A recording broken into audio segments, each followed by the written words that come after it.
2026 hi popular government in la jo wa pa na he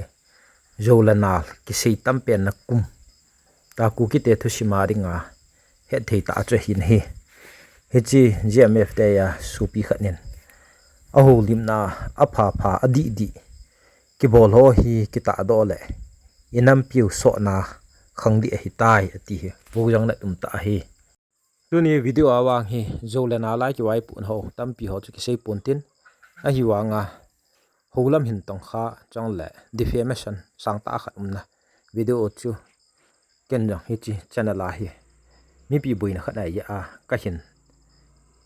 wat sa anom hi kaponain thil di lo ki bol ho ka vian kai le ka he nan kai mo thei pon ka loi pa jong alung thimanai hitabang thil aphalo video to ita sang wa hin apha di ki bol ho ki ta do di nam pi so na khang ni ngai tai in society sung wahin jolanal ki to he I ha bol pe no hi wang hen ko Jousei jolanal ho he I dei di po in he zani dunga jang sahilka lam kai ten chief minister pa ki mu pina wachun highway ki honding thu ho sewin ai wangin a jing langa press release ong do ke ne ale chi na ding pa ka siu het tin eti chun jolanal in jangwin phai sungai ga lut jiwin po do pha do le he cho loi chi ki hon kha pu we ti ju che hin dunia hin email ma tel du ne yong hitalo e ho hingla kom su pi ula naw ki ka chang le pathin do na a jolanal I siu hi a sang che yeng ne hi chong le ta sa politician ho hin thing no ho hin CSO lam kai ho hin amo jing in jang jolanal la siwa la hin ipunaw bit chong le numi sa po bit chiku ki history channel hi jing yang la hin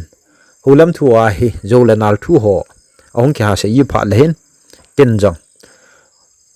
jo ho chu akimu do dung ju ye chun amo la mo hung ki proof tu na pa ho hi ka hin ta lang no mi ne he exodus bung somni chang som lugu machun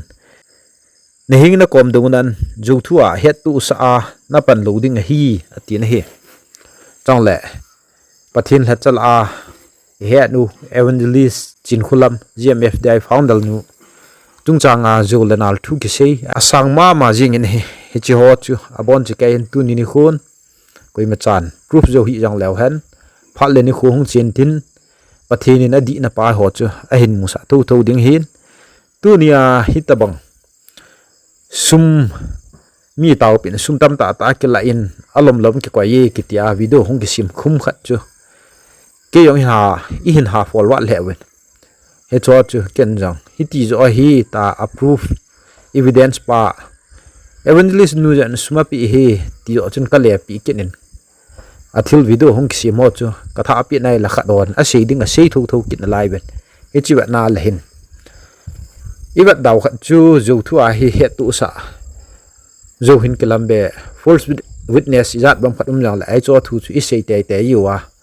chong le aking ona chu di hi yong le hi tai bat daw khat chi bat da zomdan jan jiu hin mi chi christian te chon ai pon chong le gmf te ya evangelist nu chung chang nga zo thung ki sei ho video chu iti ki sima chong le iti hil chenwa chong le suma piwe ki te jon ke hoi sumi piwe ke hoi taw piwe ta pathin mai cha muna ahung ki phun na pa ho thu se na video ho chu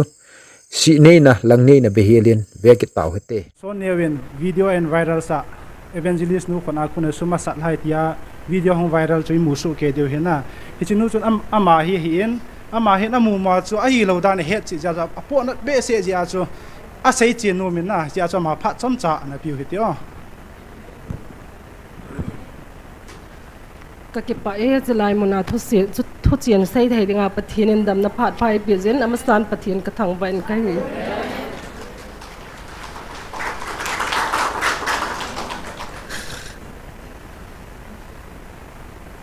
kaponain thil di lo ki bol ho ka vian kai le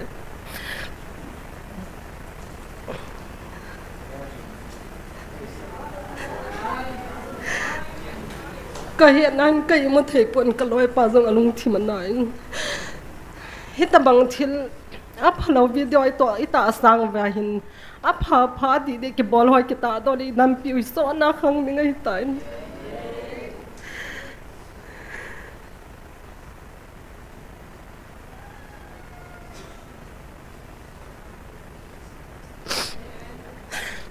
Sandi ni azu kasanu dam lo hin. Chini si so hipana kumang dam lo. Alat satian ni nan boy piwa. Itsanai ka ke pui hoi jingwa hin. Engai lot be si zova. Now cha ding angol kos na khai thiu zong le. Ipang kan ne sa thi zong le tia sumei pian ke man mai samal han ni zong kan nei lo hin ke mai na.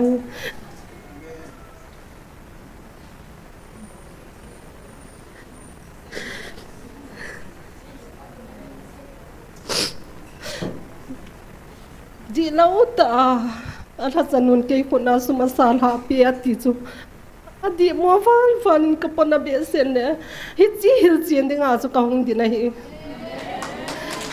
yo to ma Facebook nga na hong tha do ho even son neo ne atim ho ti tang koi pen hi jong ke poi ken phone hi wang ka thai the lo hi khoi jong ka khoi the be lo hi a hin la ka viang ho ve nang mudo tan an seule kalung thi manama main it's no ge dam lo ge ma ki umpi izan I mulo igem lai long thim na lai ta al hat aboi pan al hat chanu ko ma kan puile I mai sam di cha jong ki ne zo lo man ei ngai lo pathian za ngai lo be se je a chu ngai lo thil pi ei bol chu chi chu a hi lo lang ta an koi pau chu sudi nge ti chu ka ki gyal ha na hi in kanao zong dam lo kan dal ha hin tu ni aphat mang ding pan aphat man tam ta elo sa zan zong ki pa tho ka se ki nen tu ni a hu khomi pi ti ho zo si hin phone na vet tiong le apha hi lo le online na hu be ho hi zong le ho ita hol chila hol thu a ata pa hi adi pa hi I mu do pha le Facebook ho hi lo de YouTube ho azong koi leo hen ti chu ka dei sa ja chu tu ni a hi thing lo la sam pian zong leng chilai mona aneu pian zong leng mun thianga ding ding a zong ka kilom lo hi zong le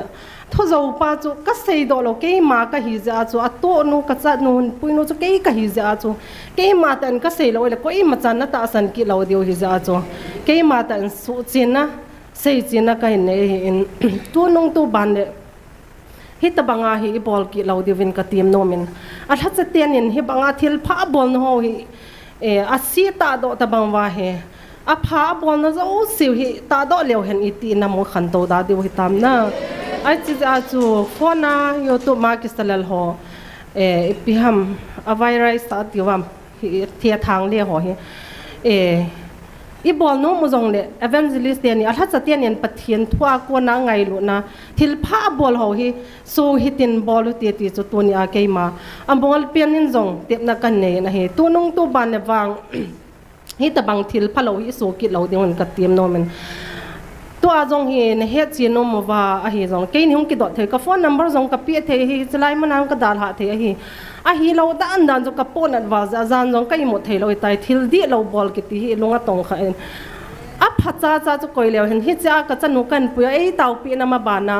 ei ki thu bi na ei pi pa chu koi lang virus sa lew chun I ti ki pa mi tam na chi chu hi lo win tu a ei virus sa naw chu I pi tam a tha chanun a tau pi en ada sa sa su ma kai tha pi ti chu di lo mo hi amu zo sian zong gala ve zo sian zong an he chi no lang na ta san lo dio ki sim thu a hi chi hi adem num hon a bol he ti ka mo chin in ken zong chi hi adem hon zong hoi ta na ngai ven lang tu nya ke ma ta ka ton kum akum kumang chi tai chi lai mo na hi ta sa lagaw ka dam naw hi ke on I min I pi ti sei zong le ta sa lagaw pathin ka mo chi na mon le ka dam na mon ai zai min I pi sei zong le ha pong ka tin ka pakai nong zui dinga ka hin khwa ka ki la hin tu nong to ma le a hi lo dan ho ka pon at wal ja chu cha hi ding ta hi lo zong leng a chin ka sei nom ja chu phat kan ma da hin chi ja chu ka phat man na sunga hi ka pon at be se ja sei lo sei dinga kilom ka sei do khalom zong le nei ngai da ma vel nang a hian na tu nung tu ma ban le hi cha thil phalo ki bol ho hi nga wa dem hon zong e a phacha cha he phone na record bolutin na ta san lo le ke ma ni hung dong lang ni hung e phone number pi ngai zong la piang katin ni hung dong chen lang e ken hil chin ing ka te tu na hil chin na kan nei zong na ta san no zong la kama ka sa ta nei do no zong le ka nga jing ye ti chu kan sei do nom nang ka sei khiam le ka ngai da mo te chan chu su di na phat ka man ne ta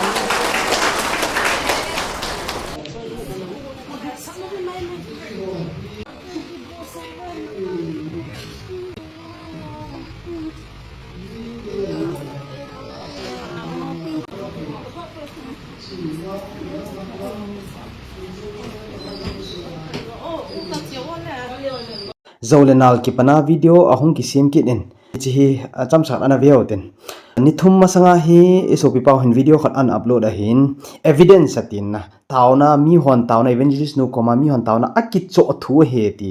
evidence he atin akitaw sa ho khatin evangelist nu he sum api na hi an la doen hi chini kho chu mi izat kitaw sa ham chini kho amma sanga chu mi izat ataw pi ham mi izat in sum ana pi kha am hi chawang chu imacha khol ta pon aji chu ama hin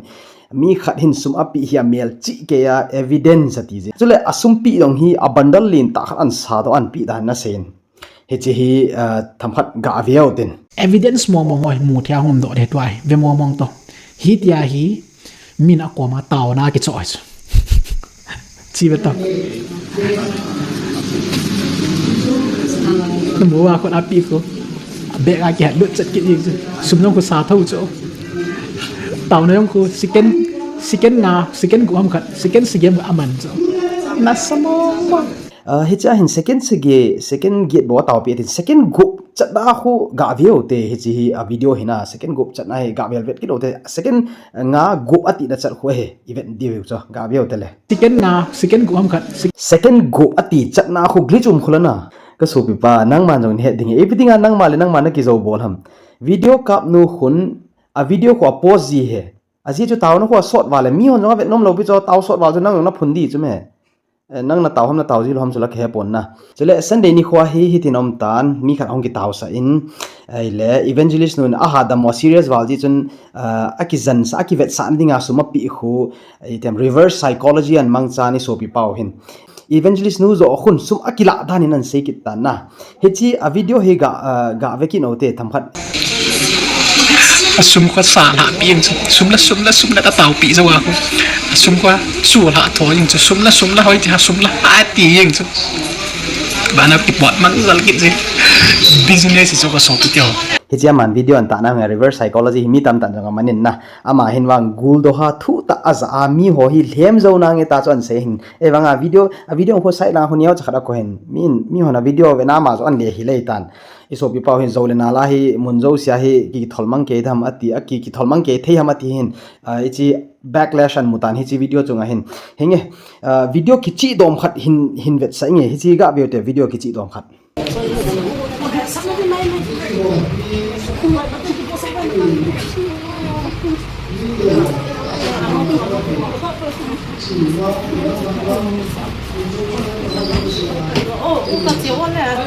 hinge tu chun imutawi ni bonovin na evangelist nun sumala ham sum api ham sum akila hi le khatnu khu amasanga khu akhot a khu sumum lo hin evangelist nun akhot eta hi akhot asana khatnu khot kho tu zo khatnu khun akhot a khu phiam phat a choi cho apo do taka a khu hai ta ki mu cho choi kho hi cho akila api he ki pi ham jong iso pa na bona mu he hinla mi pi hoi al heb ei bo we al heb lo wa le views amu loading subscriber ma hi chi choi bo we